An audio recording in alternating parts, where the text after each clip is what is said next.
তোমার বোন না, ও তো তোমার ফুপি।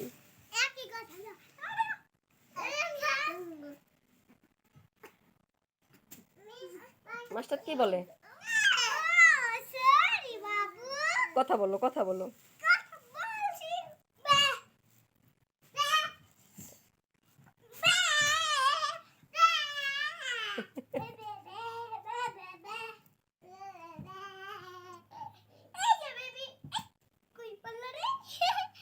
মাস্টার হাতে নিয়েছে।